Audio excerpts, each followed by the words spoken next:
Session with Dr. Botgore presents Lisa, narrated by Lorne Bronstein. Patient ID 18. Name Dibek. Sex not applicable. Case file Lisa. Notes. The following has been transcribed from Hebrew to English by Reese Parker.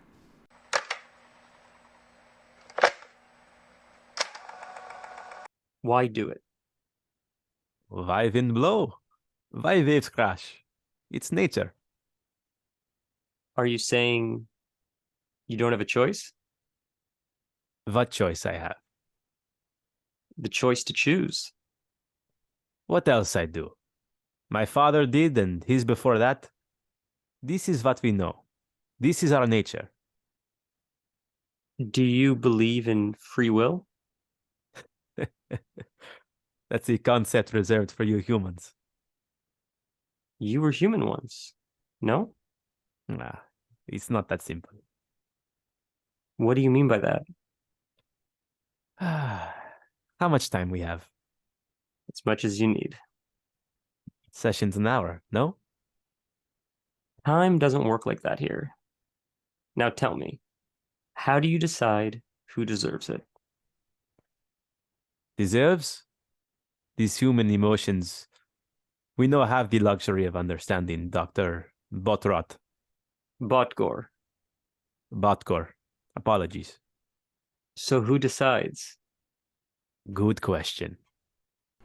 Ouch, cried Lisa as she chewed through the final remaining layer of skin on her finger. Blood began to gather at the site of the injury. Lisa's eyes darted around the room, hoping no one saw her chewing her finger raw. Lisa casually placed her fingers in her mouth to suck the blood in hopes to hide the evidence of her self-inflicted injury.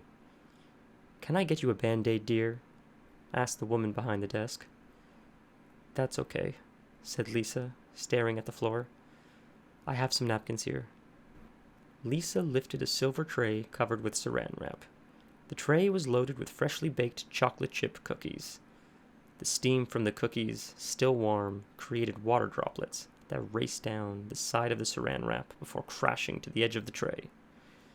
Ruth Ayer was a staple of this office, as much as the creaky wooden chairs or the worn-out padding or the ficus in the corner that has long been forgotten and somehow still remains somewhat alive.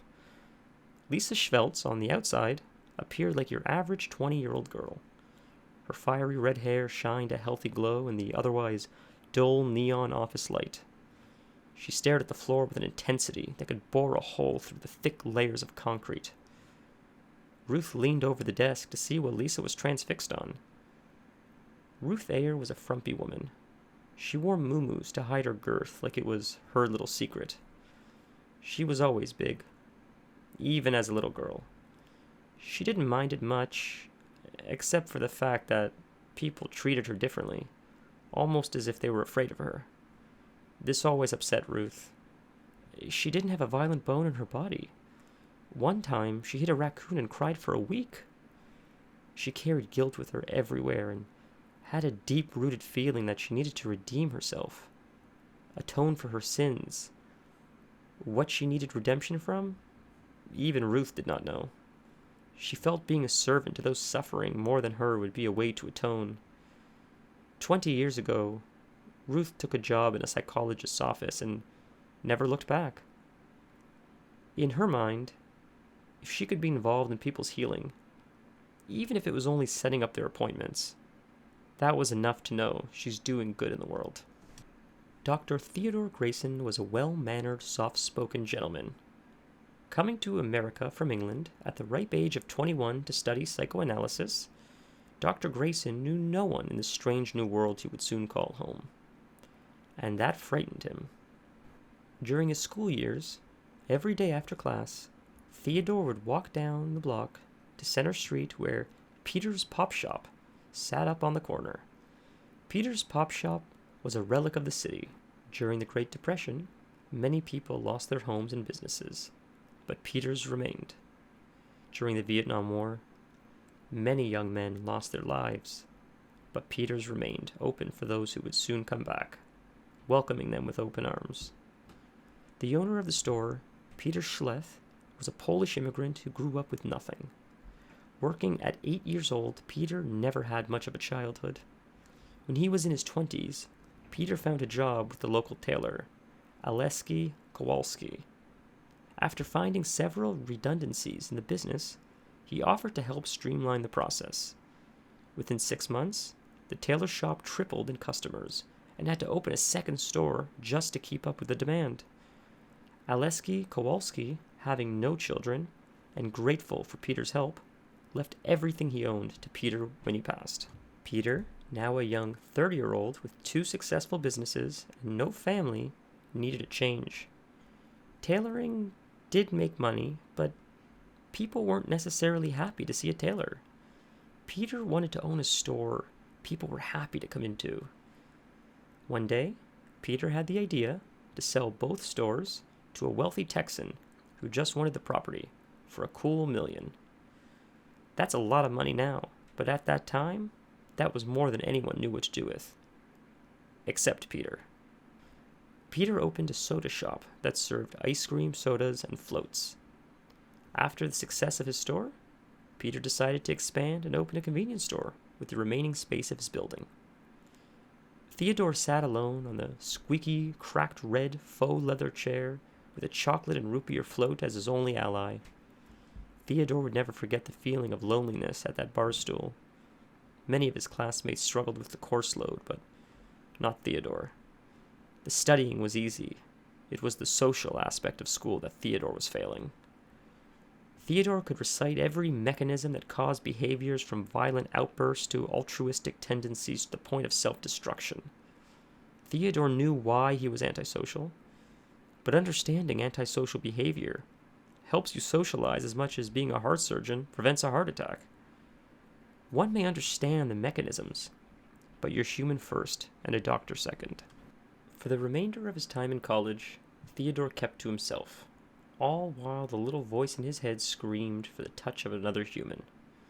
Theodore made a promise to himself to treat those the world gave up on, to help those who can't help themselves, so no one had to suffer the mental anguish he had to endure for those long 7 years. It was a busy day at the office.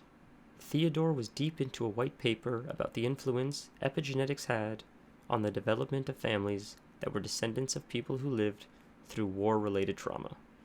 Theodore had a theory that there was a connection between Ashkenazi Jews, their experience in the Holocaust, and their descendants scoring high in neuroticism. Descendants of survivors from the Holocaust were 83% more likely to develop anxiety, obsessive-compulsive disorder, and depression compared to their Israeli counterparts. Theodore had a theory that the trauma was so ingrained that it had encoded itself into their DNA, causing descendants to show signs of anxiety as early as age 2. The coup de grace of this theory was that many of the factors related to anxiety were not present to become a catalyst for an anxious mindset. A 2-year-old, Peter would think to himself, is still too young to recognize most triggers that lead to a lifetime of anxiety. Lisa was Theodore's toughest case. Lisa came from a wealthy family who supported her emotionally. Lisa's family tried every experimental medication, coupled with years of therapy, with nothing to show for it. Lisa has seen some of the best psychologists in the country, and eventually, one by one, they gave up on her, claiming, "I'm not experienced enough in her condition. Therefore, I cannot provide fit care for her medical needs." In layman's terms, I don't know why she's so fucked up. Theodore didn't know exactly how he could help Lisa, but that wasn't going to stop him from trying. Theodore sat in his office, well aware he was running late. He needed to mentally prepare for today's session. In boxing terms, Lisa was the equivalent to the undisputed heavyweight champion. Suddenly, Theodore noticed the smell of baked goods permeating into his office.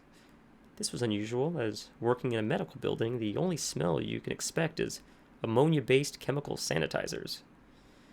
The large cherrywood door swung open somewhat haphazardly. Not entirely Theodore's fault.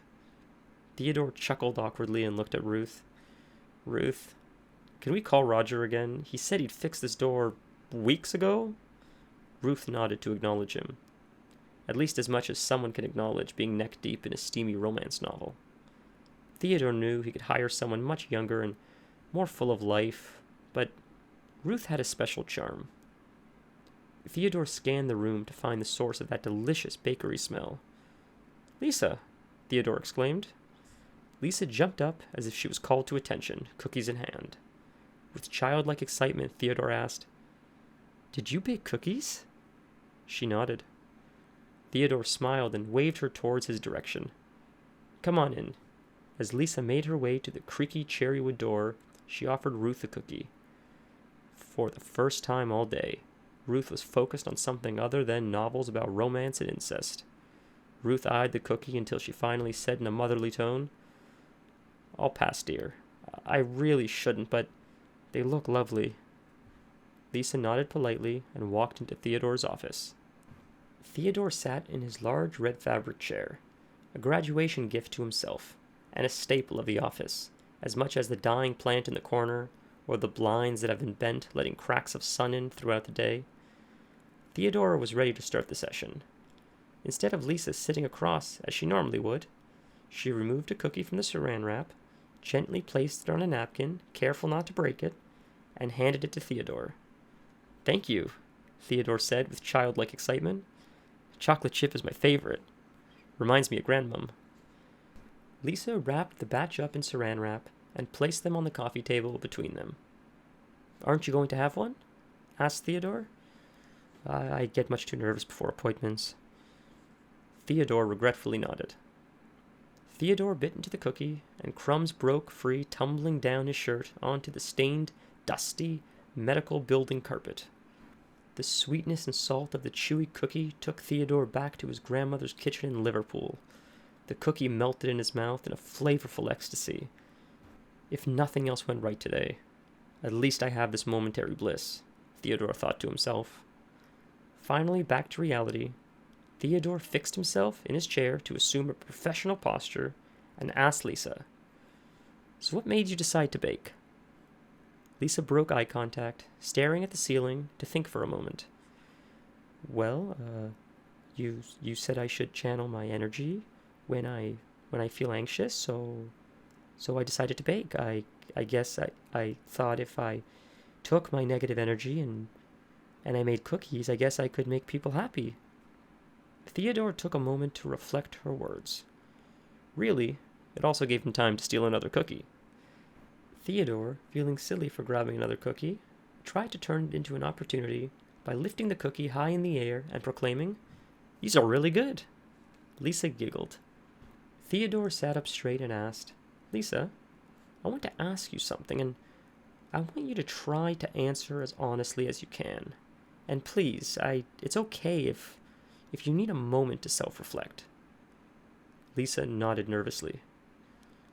Theodore, wiping crumbs from his face with a napkin, "You mentioned taking the negative emotion and putting it into baking. I'd like you to explain what that means to you." Theodore watched her body language as Lisa looked to the ceiling for answers.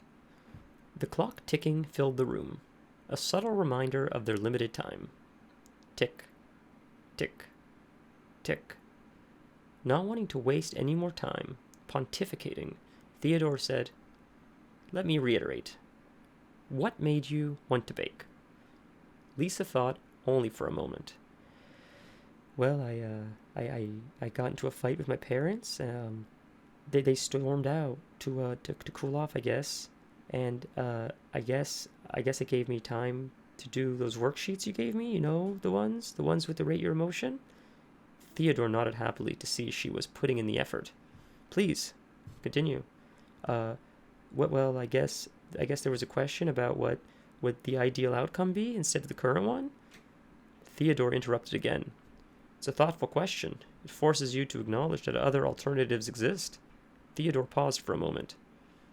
"May I ask what you wrote?"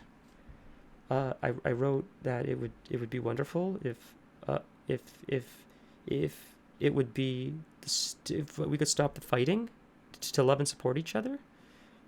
Theodore nodded. Lisa smiled, then continued. The next question, it was, what step could you take to make that a reality? Lisa nodded. A smile emerged on her face. A rare sight. I remember my mother saying baking is love, made edible. I guess I thought baking would be a way to end the dispute. Theodore was thrilled with this progress. Immersed in the conversation, he moved to the edge of his chair. And how did your parents react when they came home? Lisa giggled at his excitement. Theodore was thrilled to see this. Lisa was normally reserved and shy, with emphasis on neuroticism. This was progress. Progress that Theodore felt deserved another cookie. So my mom, she came home, asking what smelled so good. My dad said nothing. He ran over to the baking tray. He grabbed a cookie. He burned his hand and dropped it. Lisa giggled at the thought. That's wonderful, Theodore said, while quickly trying to finish chewing the cookie he shoved in his mouth while Lisa was talking. Theodore's demeanor changed, as his tone became more serious. Theodore felt like he was stepping out of Theodore and into Dr. Grayson. Lisa, I'm sorry that I have to open old wounds, but I wouldn't be doing my job if I didn't ask. What was the fight about? Lisa squirmed in her seat. Her eyes met every object in the room that wasn't Dr. Grayson, in hopes he would take the hint and drop the question. Lisa, Theodore said in a supportive tone, there is no judgment. We are working together. Anything you say in this room will never leave. As a team, we will help you feel better. But I need you to trust me enough to tell me the truth.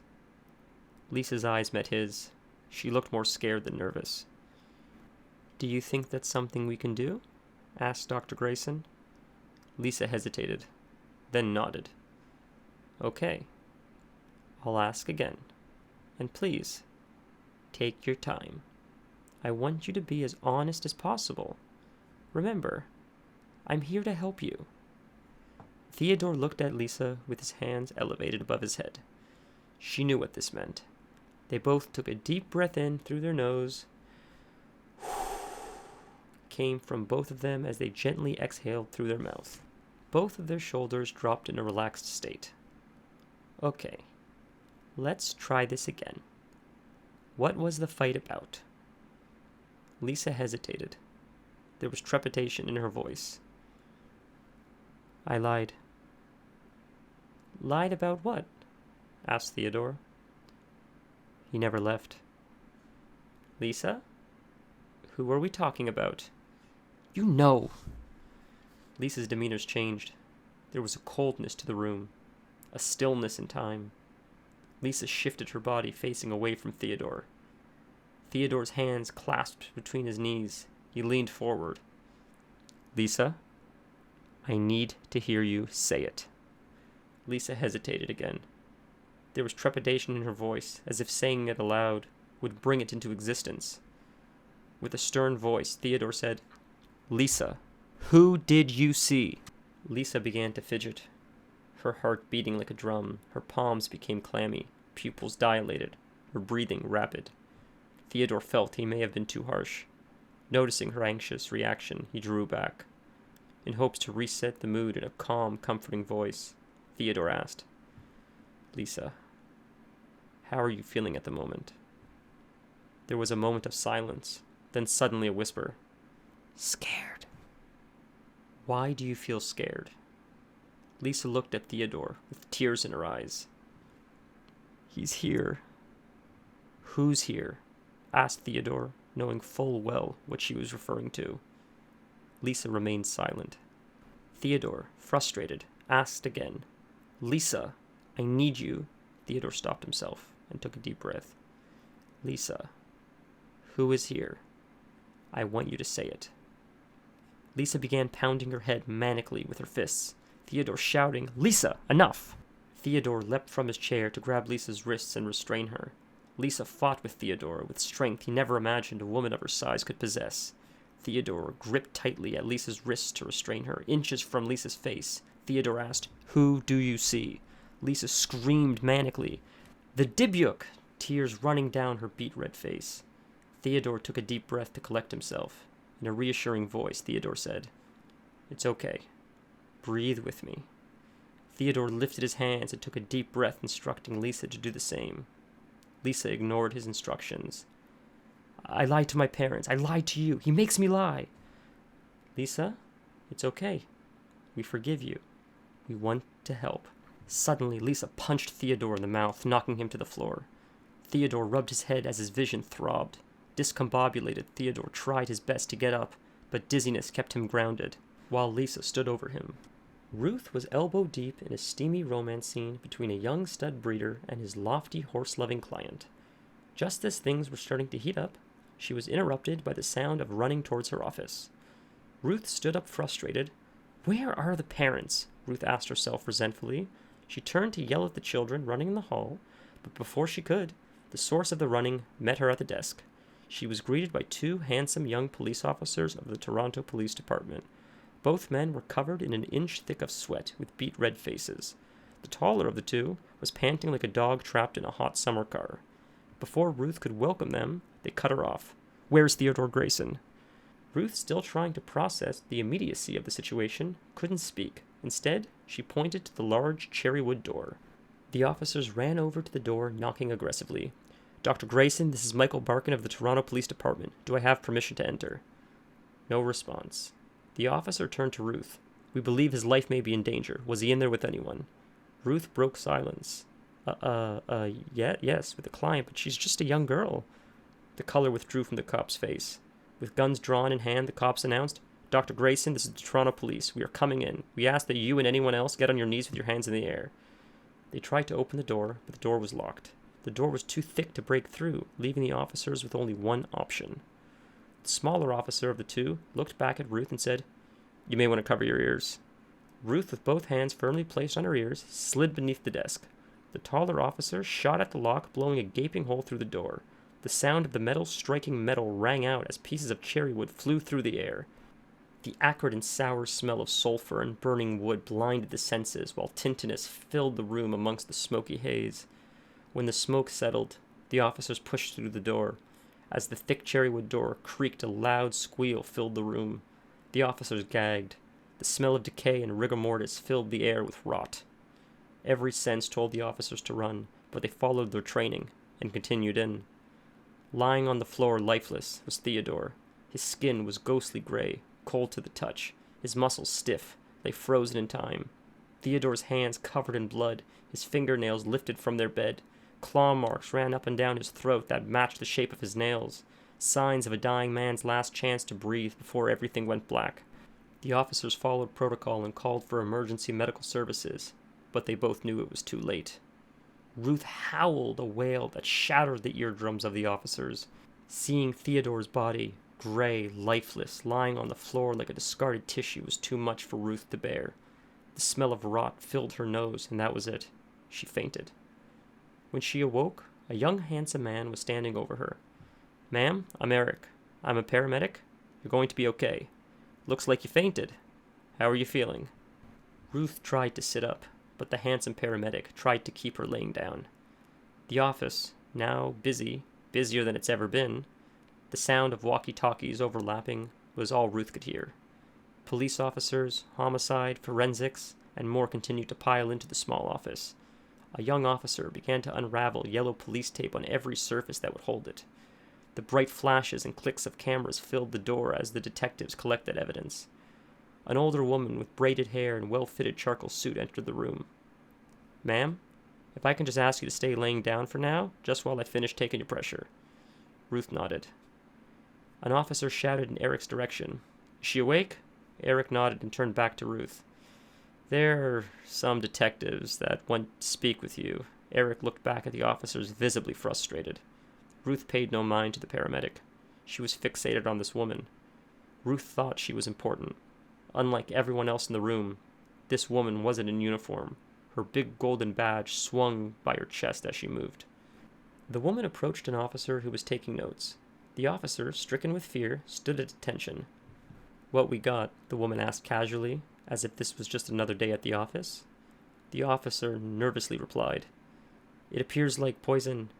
Too early to say, but our medical examiners think it may have been something called amygdalin. Ruth tried to hear what they were saying, but could only make out a few words. The woman in the gray suit glanced over the officer's shoulder and noticed Ruth. Their eyes met. The officer casually asked, "She see anything?" The officer nervously replied, "No. When we arrived, she was on the scene, but she seemed confused as to why we were here." The woman glanced over at Ruth again. This made Ruth nervous. She didn't know why, but Ruth felt the officer thought she had something to hide. Ruth's heart began to race. She thought back to her stint reading Edgar Allan Poe. The tale of the beating heart beneath the floorboards felt all too real. The woman looked away from Ruth and back at the officer, who appeared to be more nervous than ever. Sweat ran down his forehead. "Get her statement," the woman said in a stern tone, and walked away. In Timmins, a small town in northern Canada, "Call Me" by Blondie plays on the radio of a modern kitchen decorated to replicate a kitchen of the 1980s. A young woman with fiery red hair and a thin yet youthful frame skirts around from the fridge to her counter, gathering the necessary ingredients to make a sandwich. Fresh, crisp lettuce, ripe, juicy red tomatoes, freshly cut turkey breast, and a beautiful, crunchy French bun to seal it all together. The woman looks at the mint green plastic clock sitting above the stove and notices the time. It's 8:15.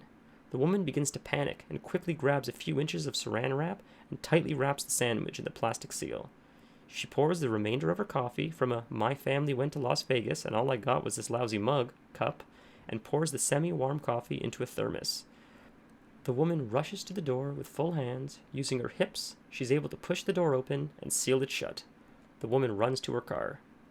"Good morning, Susan," yelled a voice from next door. Gail Abigail, a retired teacher whose parents didn't love her enough to give her a proper name. The woman, in a rush, said very little to Gail other than, "Hi, Gail. Sorry, can't chat. Running late. You know how the kids are." Gail laughed, louder than someone should laugh. "Okay, then. Have yourself a great day, sweetie. Good luck today." Susan nodded as she pulled out of the driveway, waving half-heartedly. Susan drove for 2 blocks frantically until she realized she was sitting in complete silence. She turned on the radio and adjusted the channels. Static hissed out of the speakers in defiance until the signal landed on a channel that was barely intelligible. A voice played through the speakers in between interference of static and hissing. The voice of an older man could be heard. "And that's it for the weather, and now back to Tommy Riven with the news. It's been 2 weeks. The sound of static drowned out the voice. Susan adjusted the volume of the speaker in hopes she would be able to make out what was said. "Police are, for Lisa, death of, including known for his work in police." The hissing became worse the closer she got to the school, the voice now barely audible. "If you have tips to Artman." Susan smiled and shut off the radio. She pulled into the parking lot of a small red brick building that read, Timmins Elementary School. It was the only school in 30 miles. The entire town and surrounding towns went here, making it a hub for all the local kids. Susan loved this. Being a teacher, Susan knew the importance of ensuring the young minds of today are prepared for all the surprises life has to offer. Susan felt great pride in herself and her work. Games and surprises were fundamental to her teaching style. She felt that the children were excited to come to school. They would learn more, therefore be more likely to succeed. As Susan drove through the parking lot, she was flagged down by a frumpy woman in a 3-piece suit. The woman had short, buzzed brown hair and a double chin that rested on cheap white silk shirt under her jacket. Susan noticed the woman and casually waved back as she drove closer to her. The woman in the suit directed Susan to a parking spot where she was standing. Using her hands in a motion similar to air traffic control, she guided Susan into the spot. Susan pulled in, and the woman ran up to her driver's side window. "Oh, welcome, we're so happy to have you." Susan smiled. She was excited for her first day, but not nearly as enthusiastic as this woman. Susan began to speak, but before she could talk, she was cut off. "This will be your reserved spot for the rest of the school year. Every teacher fights for this spot. Winters can get pretty bad here, and the less you need to drudge through the snow, the better." The woman giggled to herself. Susan felt this woman was more often than not the only one laughing at her jokes. Because you're new, we all decided your first year should be as easy as possible. Goodness knows most teachers don't last more than a year. People say it's the kids, but I think it's the weather. Even as Canadians, we're just not equipped for this intensity of the cold, you know?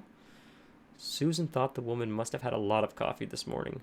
She couldn't get a word in between the incoherent ramblings of past teachers and snowbanks. Susan stepped out of the car, only breaking eye contact with the woman, to grab her big powder blue bag sitting in the back seat. "Oh, I love the colors," the woman said as she pointed to the bag. "You know, my sister-in-law knits. I could never get into it, but—" This conversation continued as the woman guided her to the rusted red steel doors that guarded the school's entrance. They walked down the cold hallways of the school, met by finger paintings and papier-mâché displays by the classes of the previous year.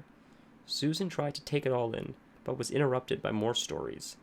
"We needed to install thick doors with freeze-resistant paint after some of the faculty got locked in here overnight.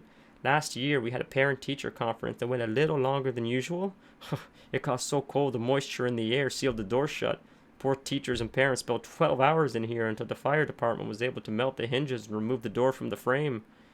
Susan didn't care, but did her best to replicate how someone would behave if they were shocked. "And the Oscar goes to?" Susan thought to herself, chuckling behind a faux smile. They finally reached a blue door. The door looked old. The paint was chipped and revealed a much less friendly prison-style gray that was a gentle reminder. School, to kids, was prison for 8 hours a day. "Now, this is a great batch of kids. Now, they can be a little rambunctious, but they mean well. They've had a string of substitutes until we were finally able to find you. It'll be good for them to see the same person every day." Susan nodded in agreement. Finally, she said something meaningful. Susan thought to herself, "Be patient with them. They tend to try to push boundaries with new teachers. I find if you can win them over early, you have the meeting out of the palm of your hand for the rest of the year." Susan smiled. "I'll try my best." The blue door swung open, revealing a jungle of a classroom. Children no older than 7 were enjoying the freedom of a classroom without a teacher present. As soon as the principal walked through the door, they all ran to their seats. "Very good," she said. "And how is everyone today?" "Good," came out in a universal tone. Then the whole class broke out in laughter. Susan scanned the room, making sure to look at each child's face. Susan felt it was important to know each child individually. It allows you to connect with them on a much deeper level, a lesson she learned with her many conversations with Dr. Grayson. The woman in the suit spoke up again. "Now, class, today we have a very special surprise." The woman's hands spread horizontally to display Susan as if she was a prize on The Price is Right. "This is Miss Wasazinski. She will be your new teacher." The children cheered and Susan smiled. For the first time since leaving Toronto, she felt happy, truly happy, for she knew what the future held. "I want you to treat her respectfully. Do you think you can do that?" The children nodded and said, "Yes, Mrs. Castor," in unison. She chuckled. "Okay then, you guys have a good day." As she began to walk out of the classroom, Susan stopped her. "Wait, I brought a surprise for the class. Maybe you want to stay a moment?" Susan reached into her powder blue bag and pulled out Tupperware. She removed the lid to reveal a fresh batch of chocolate chip cookies. She offered one to Mrs. Castor, who hesitated, then took 3. The woman devoured one without saying a word. Crumbs littered down her shirt and cleavage without her noticing. She winked at Susan and began to head for the door. "Wow, these are to die for. I must get the recipe." Susan giggled. "I'll write it down for you." Mrs. Castor nodded and slipped out the door. Susan looked back at the class and saw 21 young faces, vibrant with life and ready to take on the world. Now, my mom always told me, when meeting someone for the first time, it's best to come prepared. I brought you all cookies. Do you guys like cookies? The whole class burst out in a resounding yes. Susan giggled with the rest of the class. "Okay, on the count of 3, you can all come and grab 2 cookies, but please grab a napkin too, so we don't make too much of a mess." Susan counted aloud, and the class joined in. 1, 2, 3. The kids got up at once and made a mad dash for the cookies. Little hands flooded the Tupperware as the cookies began to disappear one by one. Susan watched as the container emptied with delight. Each child sat back at their desk and devoured the cookies. With the Tupperware empty, Susan looked up at the ceiling, as if she was watching something no one else saw, and smiled.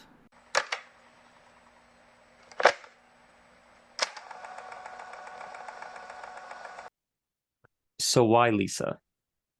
What you mean? What made her special? Oh, who said she's special? So you're saying that there's no reason to what you do? You just pick at random? Random? No, that would be cruel. And you don't think what you do is cruel? She was broken, and you took advantage of her. Dr. Botgore? Yes? There's a Yiddish saying. Schuldig is der Steuler, wenn wird nicht gemacht, die Bett wird ich nicht gucken zu gehen ket. It's the carpenter's fault. If he hadn't built the bed, I wouldn't have sinned. I'm familiar with it. So then you understand, I'm only a tool in a much bigger box. Then who's the carpenter? How many famous carpenters do you know?